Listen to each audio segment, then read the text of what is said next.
একটু সরে যাওয়া যায় ছেলেরা, এখানে কিছু মহিলা দেখতেছি, তাদের দেখার সুযোগ দেন। শারদীয় দুর্গা উৎসবে সপ্তম দিবসে আমরা ইউনিয়ন এবং থানা অনেক বিএনপি নেতৃবৃন্দ আপনাদের এখানে সিসি বলাইচাঁদ জিও বিগ্রহ মন্দির তৈয়বপুরে এসেছি আপনাদের এই দুর্গা উৎসব দেখভাল করার জন্য। উপস্থিত হিন্দু ভাই ও বোনেরা, সবার জন্য আমার শুভেচ্ছা অভিনন্দন। আমরা সকাল থেকে এই হিন্দু সম্প্রদায়ের এই দুর্গা উৎসব নিয়ে ব্যস্ত আছি। সকালে গিয়েছিলাম কেরানীগঞ্জ, তারপর আমরা বিকালে আমরা বিউলিয়া ইউনিয়নের 14টি মন্দিরে গিয়েছি। এখন কিন্তু আমরা এই ইয়াকুইনের 8টি মন্দিরে আমরা পরিদর্শনে যাব। এটি 2 নাম্বার সিরিয়াল। সেজন্য ইচ্ছা থাকা সত্ত্বেও অনেক কথা আজকে বলতে পারছি না। আপনাদের সাথে আমাদের একটা আত্মিক সম্পর্ক। এই যে একটু আগে যে বলা হয়েছে যে 64-এর রায়ট আব্বার জন্য এলাকায় হয়নি, এবং সে অনেক কাহিনী। বাবার ছায়া বেড়ে ওঠা, বাবাকে নিয়ে আমার একটা বই আছে। আমি ছোটখাটো লেখক, আপনি জানেন না, 15-16টা বই আছে আমার নিজে আত্মজীবনী সহ, দেওয়ান সালাউদ্দিন বাবু নামে, এটা মার্কেটে আছে। সেখানে আব্বার সমস্ত জীবন কাহিনী, যেটা এই এলাকায় যারা বয়োজ্যেষ্ঠ তারা হয়তো জানে, এই প্রজন্ম জানে না, সেগুলো আমরা লিখেছি। 64-এর কাহিনীটা পড়লে আপনি অবাক হবেন যে একজন নেতা কিভাবে বিইং এ মুসলিম মুসলমানদের উপর অত্যাচার করতেছে, মুসলমানদের উপর লাঠিপেটা করতেছে, মুসলমানদের উদ্দেশ্যে গুলি করতেছে। যে হিন্দু মুসলমান ভাই ভাই, তোমরা টঙ্গী থেকে মিল্কা খানের লোকেরা আমাদের এলাকায় এসে হিন্দু মা বোনদের বেইজ্জতি করতে পারবো না, তাদের সম্পদ লুণ্ঠন করতে পারবো না। এবং সে গুলি করতে বাধ্য হয়েছে এবং তারা আহত হয়ে আসে নাই। পরে তারা চ্যালেঞ্জ দিয়েছিল, সেই চ্যালেঞ্জ আব্বাও দিয়েছে যে যে এখানে আসবে সে আর ফেরত যেতে পারবে না। এখানে পুরা গ্রামে যাদের বন্দুক আছে তারা নিয়ে তারা নদীর পাড়ে ঘাট পাহারা দিয়েছে। আব্বা নিজে হোল নাইট পাহারা দিয়েছে। আমাদের বাসায় সেই কাঁসা সোনা সব জিনিসপত্র হিন্দুদের জমা ছিল। এই স্কুল ভবনে মাঠে মানে প্যান্ডেল করে তারা রাত যাপন করেছে। সেই কাহিনী আমরা যারা ছোট ছিলাম, অনেক বয়োজ্যেষ্ঠ, তারা অনেকেই সেই কাহিনী জানে।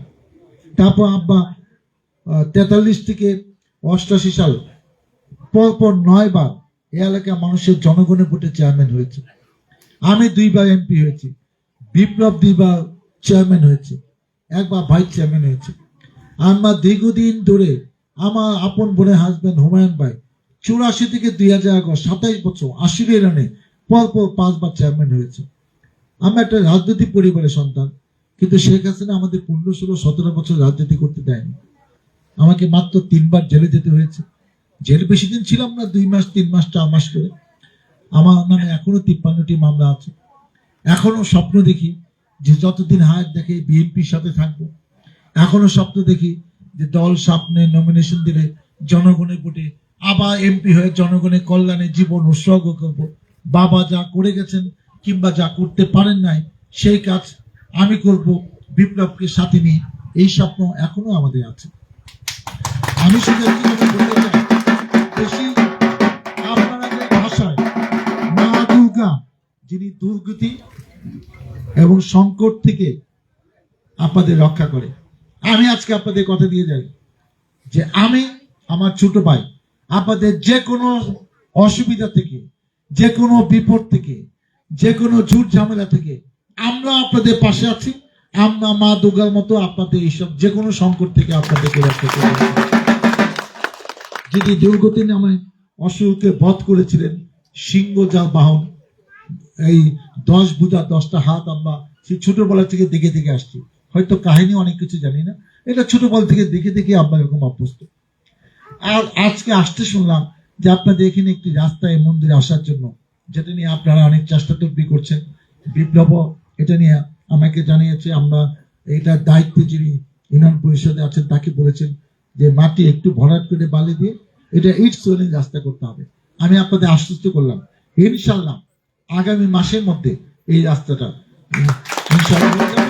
এবং ভাগ্য ভালো হলে যেমন 10 দিনের মধ্যে রাস্তা কমপ্লিট, কারণ প্রশাসন আবার মাঝে মাঝে একটু ঢিলা করে, তো সেজন্য আমি অক্টোবর মাস সময় দিলাম।